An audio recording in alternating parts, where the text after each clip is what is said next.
Welcome, everyone. Good evening once again to our podcast on every Monday, 6:30 to 7:30 at the EBM. We are Coming In Klutch, our sports program that we talk about sports. So good evening and welcome once again. This podcast, as always, is being brought to you by Troy City Mortgage and his partner over at Walsh Title and Closing, working together to bring you the best home buying experience. Troy City Mortgage, the best place to get a mortgage in Mass and Rhode Island. Led by the great Dave Pereira, and the team at Troy City has local roots, deep knowledge, and expert solutions to get you the best mortgage possible. Give them a call at 508-207-5864. That's 508-207-5864. Colby, what's going on? What's happening? Good evening. How you doing, man? I'm doing all right. How about you? I'm here. We're here in a new edition and a new establishment, and I am ready to go. So, as always, folks, we cordially invite you to have your lovely calls ready for us at 508-974-3040. That's 508-974-3040. And as always, we start with the opening event, which is being brought to you by Cope. Core Nutrition. Yes, Core Nutrition. Located at 25 Market Street, and that's in Swansea. Like I said, and like I say every week, that is my breakfast of choice every day. The shakes are amazing. The teas are amazing. Everything you need, especially, summer's coming up. You want to lose some pounds, feel free to go down there and go see Anna. She'll take care of you. Great people, great people. Also, we have Title Town Trucking, the truck loader champions. And Title Town Trucking, with all your trucking needs, give them a call. Look them up, 508-264-3336. And also, for all your special events coming up this spring, summer. Right around the corner. Looking for a DJ, feel free to book DJ Classic. You can book him at bookdjclassic@yahoo.com. There you have it, folks. There's all of our pleasantries and all of our formalities, and now we're going to get right into the sports. And I feel like it's been a long time, but even though it really wasn't, just to kind of recap a few things that we've done over the last few weeks, we have brought on different guests. And the reason why we are doing that is because we, want to reach out to our local roots, our local communities. We want to give folks an opportunity to come in, talk about sports, talk about what they do, and anything that's relevant to sports. We are all about it, and that's why we are here. Exactly. So, Colb, I think you're up first for the opening vent, and take it away. Yeah, so my opening vent, we're going to start off with LeBron James. Please do. Okay. Can't wait. So I saw a interview and a story. It actually popped up on the Bleacher Report where he was being interviewed. I don't know really what the interview was about, but somehow he basically mentioned that when he comes onto the court, he's looking for a LeBron hater, and that's what motivates him to play basketball, basically to play his game. I see. So the guy that's in the 300 level seat. Okay. Yep. So my point is, this is probably the greatest basketball player of our generation. Probably top 2, top 5. So you're telling me, in order for you to feel motivated or to want to play that game, you need to look at the arena of 17,000 fans and find that one guy that hates you and say to yourself, all right, I'm ready to go. It's odd at that level. I have a couple different things with that.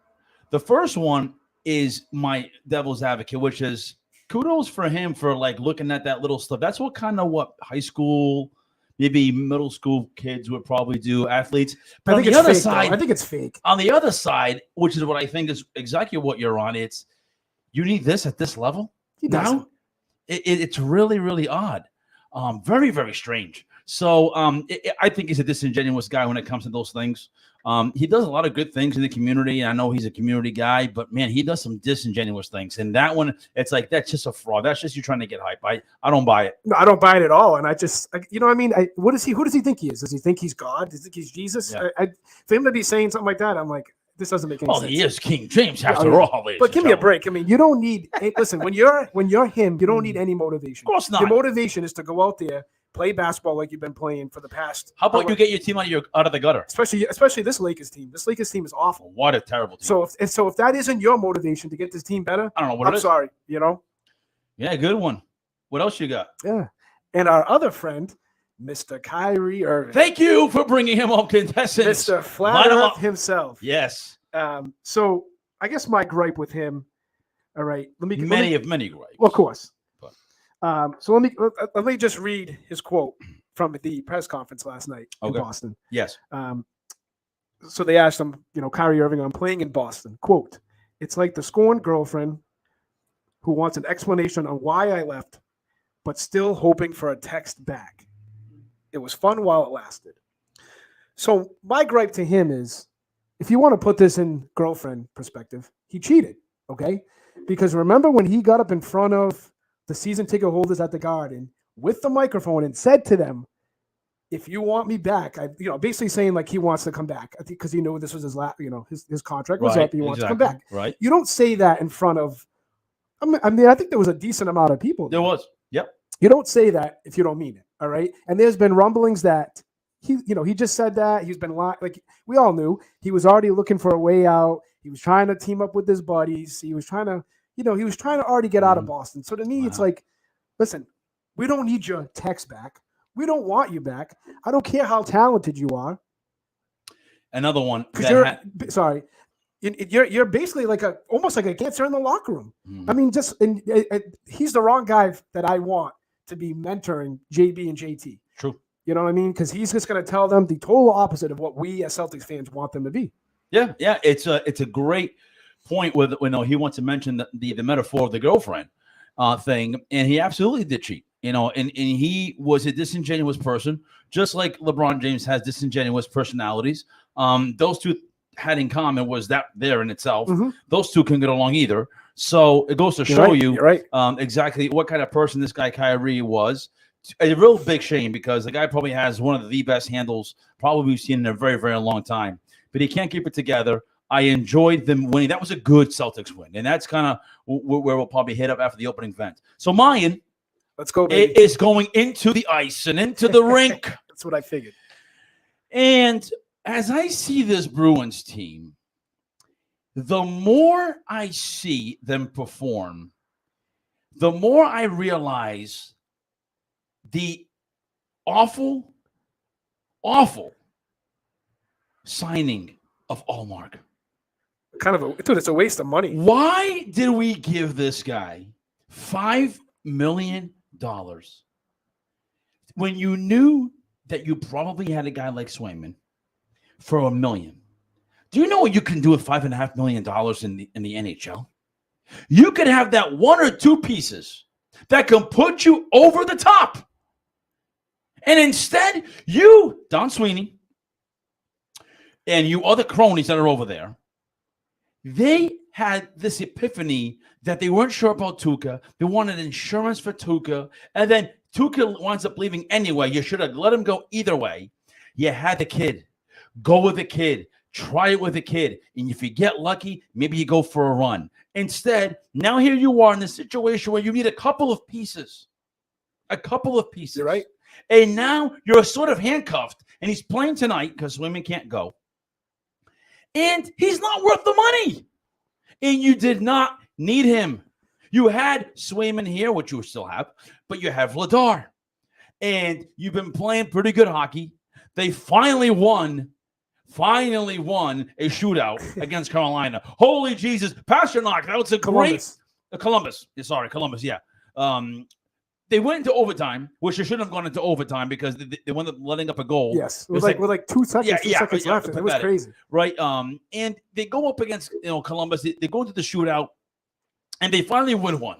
Finally, DeBrusco keeps annoying me. The more he scores, the more annoying I get. I get annoyed by that guy. Now he wants to stop playing. Get rid of him still while he's playing doing good because well. he wants to get out of here. Perfect. It's a perfect storm. But you know what? The way that they've been doing things, the Bruins, they'll probably screw this up with. They will. Him. And I want to end the event with this. And we'll go back to the Bruins a little bit later on in the show. The Bruins have been the most disappointing to a fan for me since I've been watching sports. And I want to tell you why I say that. Here's a team that only won 2 cups with a great Bobby Orr. Here's a team that had a team of Neelys and Borks, and would get so close and would never get through. There was always a choke situation. You want to choke? Watch the Bruins in 91. Watch the Bruins in 88. Watch the Bruins, in the late 90s, early 2000s. They won 1 cup with this core of people that they had. It was pretty much the core of Tuca, who's gone, retired, Chara, who's gone, and then it was Patrice Bergeron, probably in his last leg, Marchand, that was the core. Krejci. And you won, huh? Krejci. Oh, Krejci was long gone, yep. That was the core, and you could only win one, and you got to a couple others, I believe. Yes, against the against the St. Louis Blues and against the Chicago Blackhawks, and you didn't win. Right. You have choked time and time again. You are the choking franchise because in the 80s, the Patriots were not very good. In the early 90s, they were starting to get okay. The Red Sox had it once since 13, so they went 86 years. And then you had the Celtics that really had an alibi because when the first big three broke up. So the Bruins have been the most choking team, disappointing team for a fan. And here we are again with them making dumb moves and not having an idea of exactly what they're going to do. Now, they're playing some good hockey. I'm not buying in yet. They're not going to take me in again for the 50,000th time because this is the same disgraceful situation that happens. They reel us in, they get into the playoffs, and they crap their pee-pee pants. See you later. And they're out. So that's my opening vent there with the Bruins. So coming in hot today, yep, baby. We are. So we're going to get right to it. We'll take a quick break, and we'll be back on the other side. Don't go anywhere. Give us some calls, and we're going to get this thing started. Stay tuned.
Welcome back. It's Coming in Clutch, Monday night, 6:30 to 7:30, with your host, Nelson, to your right and my left. And your right is Colby. So we had just got off our opening vents. If you missed it, you missed a good one. So we were talking a little bit about LeBron and Kyrie and their antics and my Bruin antics. So we're going to go right into some hoop talk. Let's do it. And I had the pleasure of watching the Memphis game. I had a chance to actually sit there and watch one for once and watch the whole thing without having to be aggravated. And they started off great. You know, they started off playing pretty well. They start off a little slow. Well, in the sense of keeping Morant in check, right? Because he was taking bad shots. But on the same token, the abysmal 12 turnovers, whatever it was annoying me. So wasn't their best half. But they came out, I shouldn't say they came out playing great. They wound up playing good enough to keep Morant in check. And then, of course, the guy somehow winds up squeezing 38 points. I have my thoughts about Morant. I think John Morant is an athletic, explosive player that can also be a dangerous player going forward in his career, but he needs to keep himself in check on how aggressive he plays because a couple of injuries with the way he plays and how he leaps and jumps and it could be a problem. You're right. I think he needs to continue to work on his handle. He needs to continue to work on his shot. His shot's a little weird. It is a weird shot, and I'm not a big fan of it. But certainly he was definitely entertaining. Looked like the crowd was into it. Friday night, I think, was the game. Thursday night, maybe Thursday night was the game, and they seemed, engaged. They were engaged, man. Yep. And this team has been engaged. They have been. And once again, I thought the presence of Williams. Talk about Grant or Robert? Robert Williams. Grant Williams, you know how I feel. But I tell you, man, Grant Williams, boy, he has that big both feel the same way about that guy, but he gets the shot off. It's the same thing with that guy. He comes out, he kind of runs in his tiptoes, and I think his ass is too big for his body.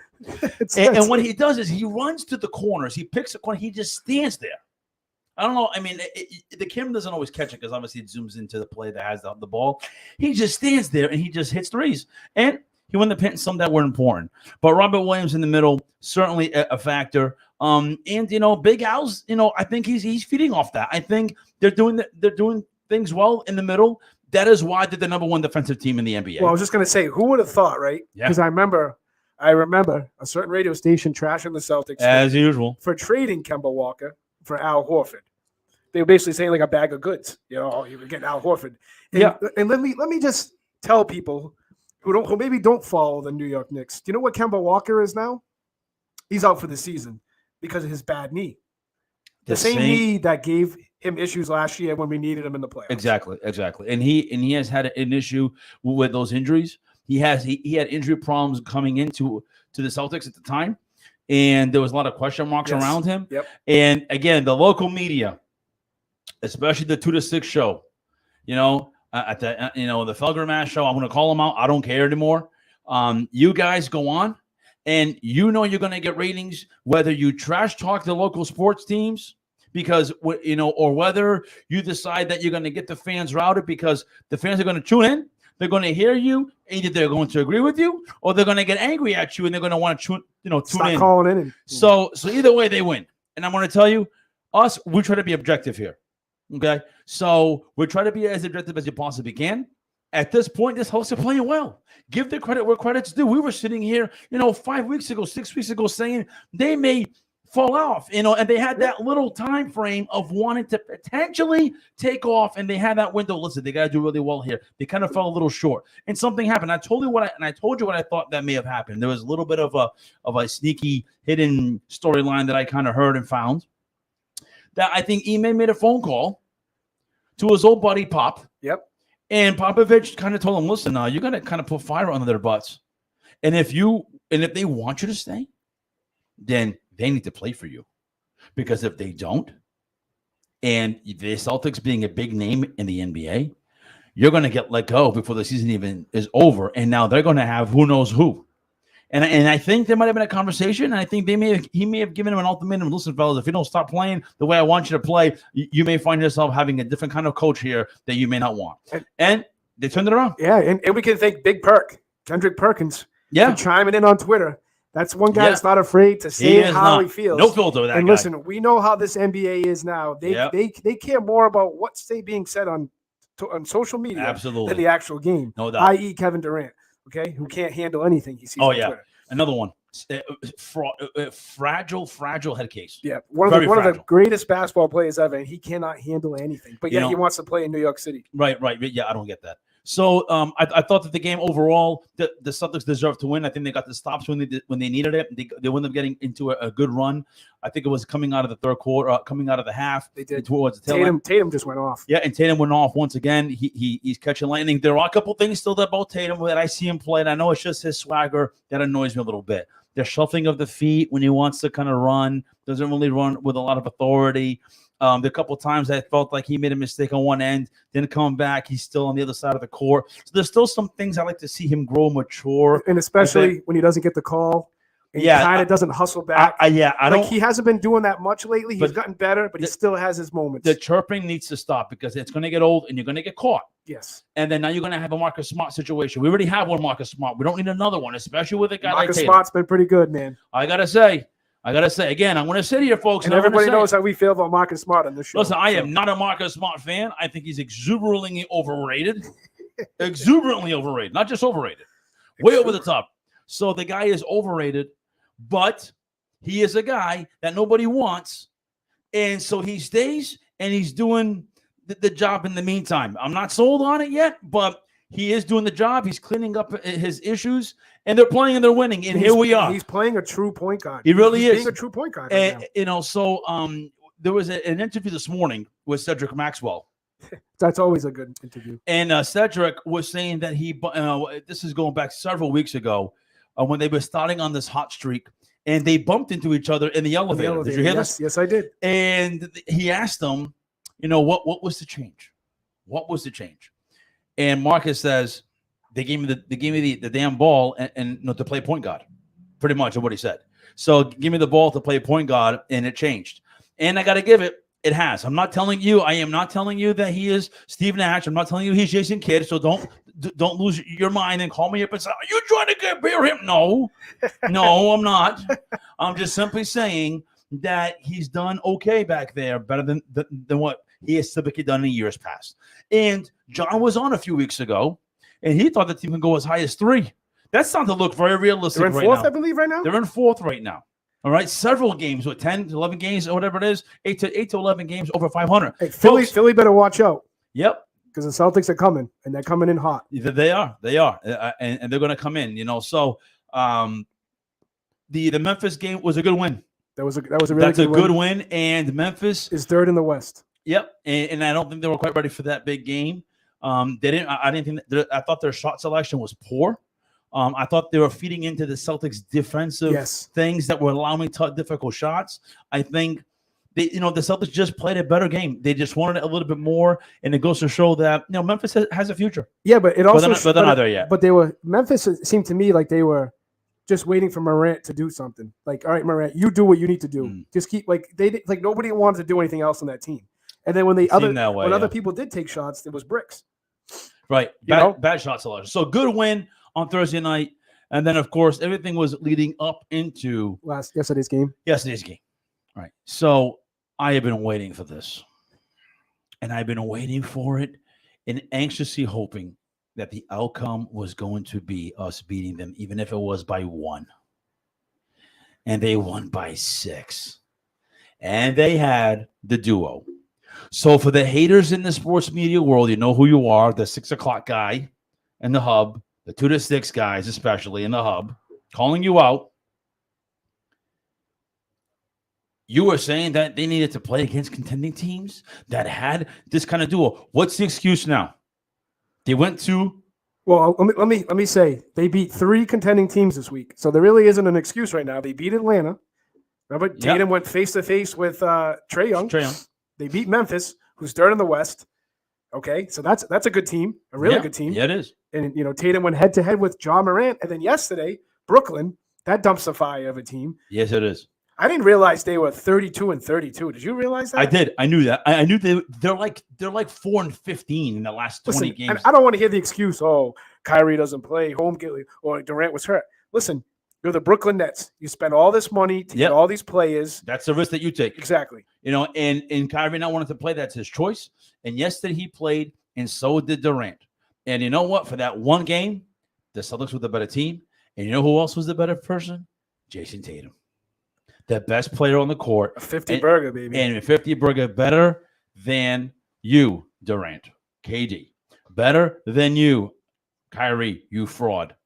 So, as far as I'm concerned, if people are going to call in and they're going to post on social media every other NBA player who puts up a 50 burger, and you want to be able to be, look at that guy. Why don't the Celtics have that? You want to make a big deal out of it? Well, I'm making a big deal about my guy. Because this isn't the first or the second time or the third time that he's put up 50 points. Get on this team.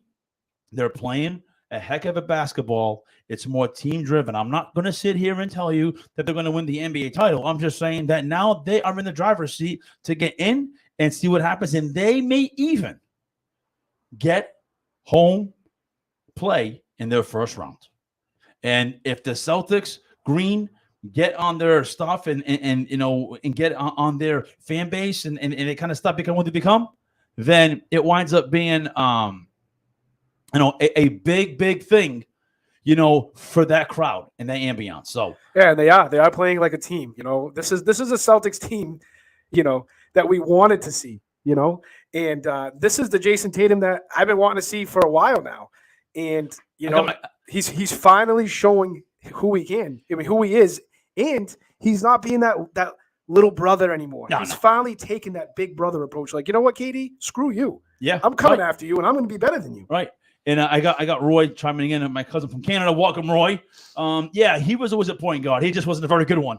And the Boston Celtics just did not like him, how he played. He was really loose with the ball, not a very good handle, terrible with the shot selection. He would take 1, 2 threes. He thought he was hot, and then he would shoot like 12 that were misses. So he was always a point guard, but he has never played point guard this good. Justin, give me the odds on the Celtics going to the Eastern Conference Finals. Mr. Bet guy. Yeah, let me know. Yeah, right. I want to know that too. So 508-974-3040 is the call here for the Comin In Klutch Sports Podcast on Monday night, 6:30 to 7:30.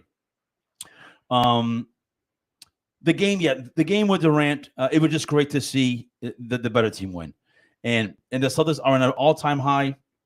I think Ime is doing a much better job. They're buying in. You can see it. You can see. And I'm just glad that they were patient. Even freaking Peyton Pritchard, who didn't play a lot. I know. You could tell he was losing his confidence. Dude, he cannot miss a 3-pointer now. Every time he comes in off the bench, he's banging them in. He's banging them in. Yep. So it's just, it feels good to be a Celtics fan around here. This is, like I said, this is what we've been waiting for a while. So it's just, it's fine. Yeah. It feels good to be so, but there you have it, folks. A little bit of some of that Celtics talk. We're in the thick of things now. What do they got? About 20 games left? Sounds about right. Something like that. So they got 20 games left. I'd love for them to take that 4th spot. I really would. It took a while for them to play the team concept. The team concept is here, and really the game is that. This isolation stuff, don't buy into the hype about how the game is played. The game is still played with knocking the ball around, moving it around, getting your back door and getting that high percentage shot and getting back on defense, and it works. So there you have it, folks. Anything else you want to chime in? We'll take your calls at 508-974-3040. In a little bit, we're going to go into another quick break, and we will come back and we'll crank into some NFL Combine and some other goodies. So stay tuned. More sports talk coming your way. Don't go anywhere.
And welcome back, folks, to Comin In Klutch Sports Podcast on the RB Media platform, 508 974-3040 is the call. We'll take your lovely phone calls to talk about anything sports that you want to talk about. We just left that last segment, Cope, talking about the seas, and we're on a high, and we're riding that surf, and we're riding that wave. Hopefully it doesn't crash. So I know you folks can't see it, but we have a big, great green fabric behind us, and I am all in. So hopefully they continue to play great ball. So for those of you who are in the betting world, we do have one of our viewers, Justin, thinks you're putting up the odds. It looks like the Seas are 11-1 to win the Eastern Conference. And he thinks it might be 7-5 to go to get there. To get there, right, to get there. So there you have a little bit of a sports betting odd there. That's our resident.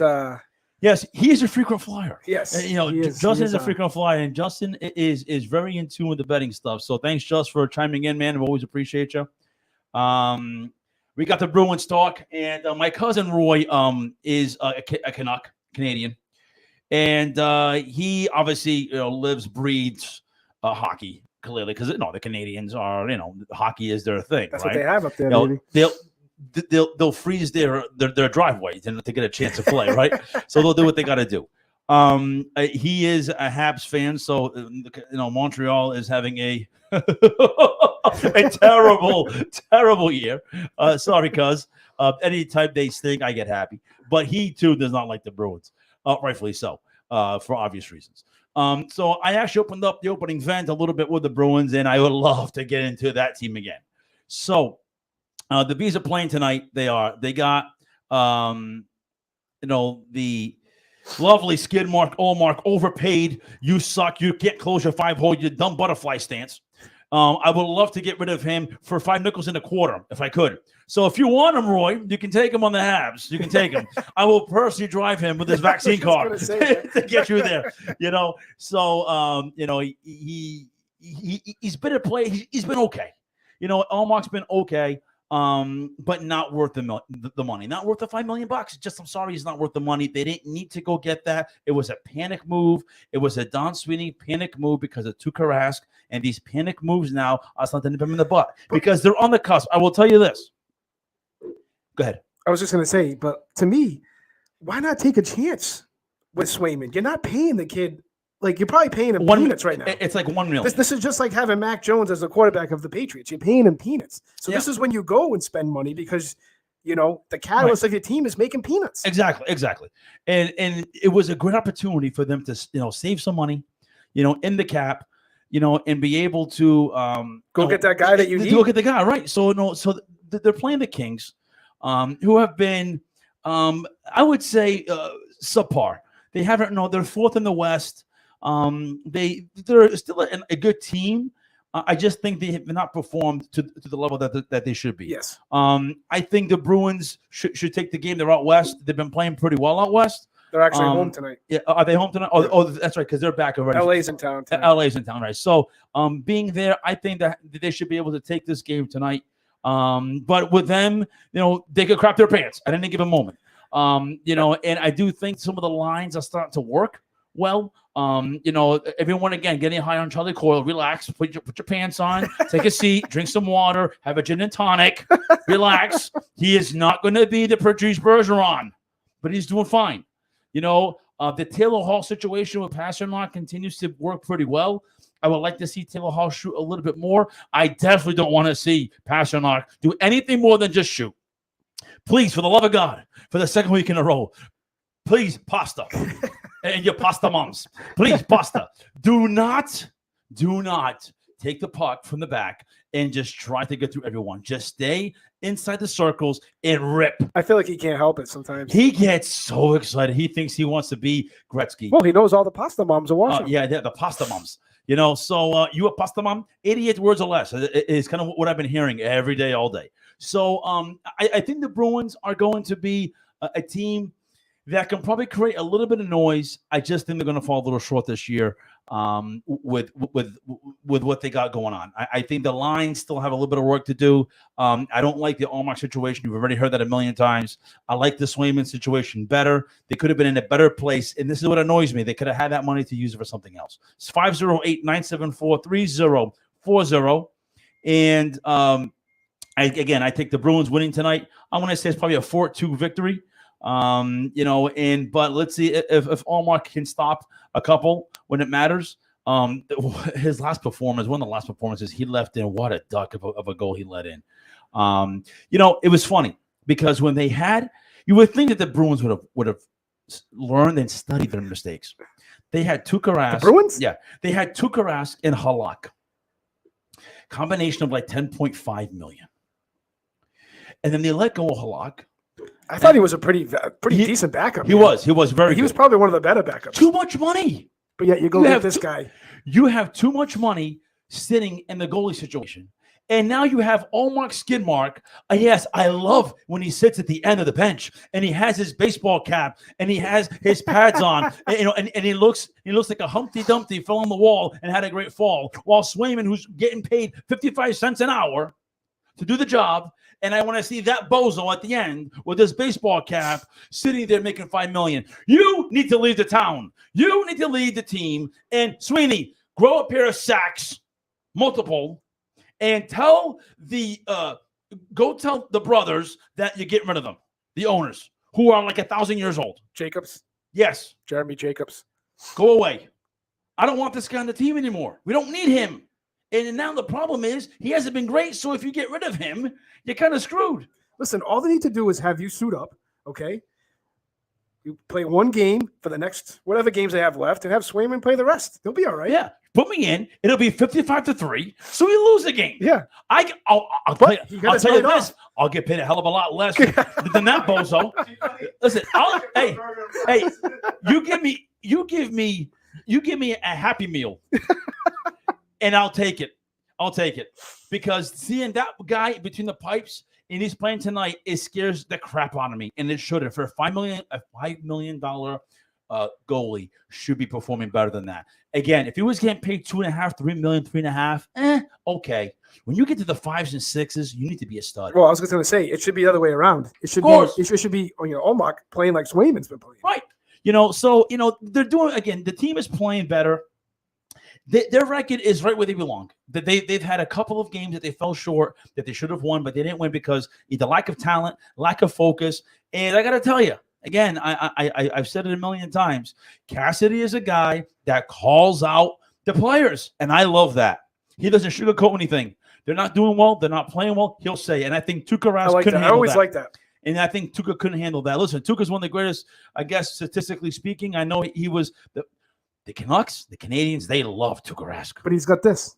Yep. A goose egg. You know what that is? Yep. 0 rings. Zero championships. Well, he may have gotten one in 2011 as a backup. I don't know, but does that really matter? That doesn't really count, though. That's like Bledsoe getting one. That's like friggin' Garoppolo getting 3 rings, whatever the hell he got from sitting behind Brady. I tell you, boy, have I mentioned, folks, that the guy's got lovely women in lovely suits? Boy, does that guy have nice suits? Let me tell you. If I was Italian, I would have my rings, baby. If I was Italian, I want to have his name and his looks. Yeah. Let me tell you, that guy has no issues with the women. I can tell you. So 508-974-3040. That was way too much Garoppolo talk right there. That was about 32 seconds. Sorry. So the Bruins, that's my prediction. I don't know if you have one for tonight with the Bees. Do you care? You know me. I'm not really big. I'm not a big hockey guy. Don't you dare say that to my friends in Canada. But just looking at it, I mean, just the time difference alone. So. What the game's at 7:30, so technically 7 o'clock tonight. Well, 7 o'clock. So LA time, the LA time that's 4 o'clock. I don't think they're gonna be ready. You know what I'm saying? So the Bruins should win, but who really knows, right? Yeah, and of course, with my luck, Allmark will say 45 out of 45 shots. It'll be a shutout, right? And then someone will text 6-0 at 6 a.m. Someone will text me and say, "See, you don't know anything about hockey. No. See, did you see how he went from left to right? He got to his butterfly stance 2.5 seconds early, and he closed a 5-hole. He had a wicked hard left glove, right stick. Shut up, he sucks." You know what they're gonna start calling you? Nelson Felger. Nelson, please, 508-974-3040. Call me in, please. I insist. So there's your Bruins talk. Get those lines moving. Cassidy, and they're doing fine. I just don't think there's not much left for this year. I wish they had more money and more cap to bring a couple pieces, and then they'd be there, be more competitive. This weekend, however, the past several days, we've had the lovely NFL Combine.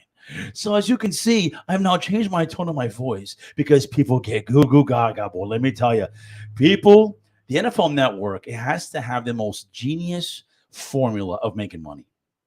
They're the only ones that can get a bunch of guys unproven in the NFL with shorts and t-shirts and sneakers running around in cones with an empty arena that I can hear the echo through the TV. I actually heard that you can actually buy a ticket. Like if me and you wanted to go to the combine, we could have went. Yeah, 39 cents, I think, is what it probably costs. We'll just sit there and be like, "Oh, look at this guy." Yeah, look at this guy. Oh, no, I want Let's, to go. let's open a book thick of 30 pages. I there. would want to buy. No, I would buy the vintage clipboard, and then I would laminate my sheet like Matt Patricia and have the pencil in my ear. That would be my strategy, folks. That is what I would do. I want to all laminate it, and I want to try to grow a beard and keep biting my lip while he's trying to figure out who the next player is going to be. So I do actually watch it, all kidding aside. And some of these players, obviously, this is what I took out of the NFL Combine. I don't take the things much for into a lot of merit, because when you got guys like Tony Mandrick, you know who Tony Mandrick was? I don't. Tony Mandrick is this guy in the late 80s. He got drafted by, I think it was the Green Bay Packers, maybe, and then I think he played it in the Colts. This is a guy that worked his nuts off to know exactly all the events in the combine. That's all he worked at. Like the in and outs, pretty much everything. Yeah, he couldn't play football, but he worked his nuts off to get where he needed to be. So how come Belichick didn't hire him? I think Belichick was too busy trying, getting his ass handed to him by Bill Parcells in that time. So, so he gets in there, and this guy kills it. But here's a problem in the NFL: you still gotta play. You still gotta have brains. So he was a physical specimen. Let me tell you, like two, i.e. N'Keal Harry or N'Keal Harry. N'Keal. No, don't get me wrong. There's been plenty of busts. I think like Trent Richardson was a bust. Remember him coming out of Alabama? Jamarcus Russell is probably the one that comes to mind. Oh my God! Woo, what a bust! That's a bust. That guy made $100 million. That guy. I tell you what, whoever was his agent is a genius. I need to hire that. God. I need to hire that. I told you, I think his contract was $100 million. Yeah, it was $100 million. The biggest bust I've seen. Had a great combine, and boy, that guy was probably one of the biggest busts. So, with that being said, the combine, what the combine showed me is, forget all the sexiness, and I know Davis, is that his name? The big guy, the defensive tackle. I think so. Huge guy. Made scenes. Seems like a great guy. Actually, a guy that I would love for the Pats to get in. I don't think he'll get there. He was up there in his stock. I think his stock is rising the more he does. Yes, super impressive how big that guy can run, how big he is, and how quick he can run. What I take from the NFL Combine is the paradigm shift, in other words, that is occurring in the NFL on defense, especially. The players that are coming out, folks, listen to what I'm saying. When you watch these linebackers, they look like glorified corners and safeties. Yeah, they're a lot smaller. The big bulky guy, Lawrence Taylor type of guy, is very few and far between. Even the bigger guy, like Hightower was the biggest stocky guy. And what I took from that is their style of play in the NFL is getting faster and more elusive on defense, which means you start to see patterns that you can try to get ahead of them. Try to get ahead of it with the patterns of what you see, because think about it. The future of the NFL is predicated on what you see today in the combine. How are these receivers running? How are these safeties running? How are these corners? I know they have good hands or not. How are these quarterbacks performing? How are these linebackers performing? So I think you get basically patterns of where the league might be going, because that is the future. Well, I think the Patriots are realizing that too, because as you can see in today's news, they released Kyle Van Noy. Right. So I think they're going to try to use Uche more.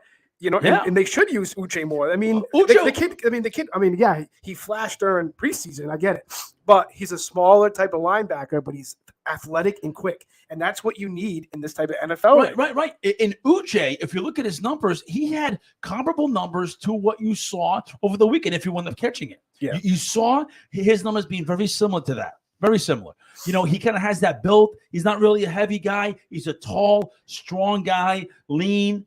And I think that would work. And I just think the Pats, and if you're building a team, if you're like another team of choice, you need to look at the combine as just one of the avenues to see where is the game going in the future. Well, just like your cousin said, like Micah Parsons, Mike, yeah. I mean, that guy's a stud, man. He is, and that guy looks nothing like Brewski. You're right. He looks nothing like Lawrence But Taylor. you see how quick he is? Yeah. He's fast. He is. He's quick. He gets to the edge. Think about it. You have a second level guy. You always, you set the edge. You get the second level guy that's not getting wide. Typically, you wanted the corner, the safety to go do that. That's how you bring the safety to the box, right? So in case there's a situation going on wide, you have that guy there. Now your linebackers can get there now. J.J. Watt. The old J.J. Watt but look at his brother. T.J. Watt. T.J.'s built way different than J.J. What a specimen that guy that guy's a freak. Bosa's not a huge guy. Bosa's kind of tailed off a little bit, though. When he first came in the league, he was coming in hot. I'll take him. Of course, I'll take him. Who do you want? You want Steve Belichick? Oh yeah, all day, every day, baby. 508-974-3040. We will do a little bit of talk down the road with the draft. The big name that I was looking for the linebacker core was Devin Lloyd out of Utah. Again, didn't have flashy stuff going on with regards to his 40-yard run, all that stuff, but he's a freak of specimen. Yeah, but even the 40-yard run, right? Like, so the wide receiver from Ohio State, this Chris Olave, right? Yeah. So he did like a whatever, 4 something. So, okay, you can run fast, but can you catch the freaking ball? Yeah, right. The people are making a huge deal. Like, look how fast he is. Well, yeah. Oh, that's great. Yeah. So they hype these things up because the Raiders also, for all your Raiders fans, you guys used to love finding the fastest player. Remember that guy Ford? What was his first name? Jacoby Ford, right? He was a wide receiver, super fast, lightning. They go draft him number 6 overall. Bust. See ya. So that's just one of the things that you look at, but it can't be all of it. So I don't think a lot of weight into it. I did watch it because it was kind of on. It was on. I mean, it was on for like 7 hours. Yeah, right. You can't not catch it. There's really nothing else on during the weekends. I appreciate the quarterback. What's his name? With the small hands, Michigan. Yeah. Yep, tiny hands, brother. I'm not sure what's going on. But again, who cares? Yeah, listen, if the kid can play, he can play, right? He's got to have a size 15 hands. Yeah. Listen. Can you read the defense?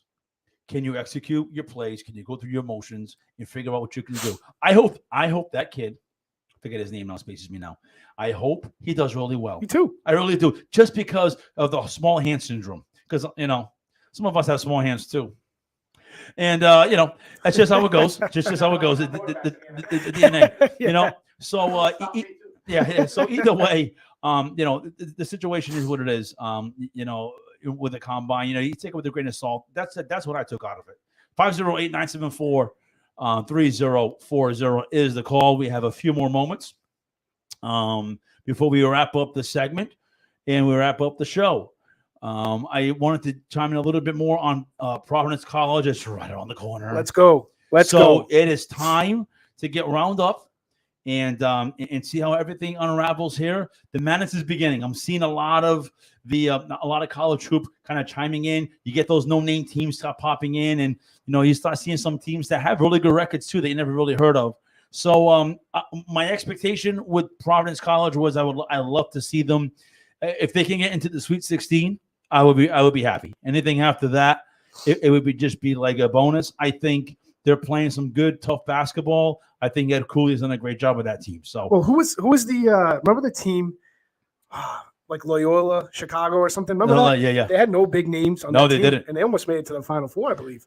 They did. Or the Elite Eight. I can't remember. I think it was the Elite Eight. Yeah, it might have been the Elite Eight. Yeah, it might have been the Elite Eight. But listen, don't even get me started, okay? Because I get Villanova beat PC last week. Oh, I know. Okay, but Al Durham wasn't starting. Okay, they rested him because he's an important part of that team. Nate Watson barely played the second half. That's okay, right. So Villanova, think about that.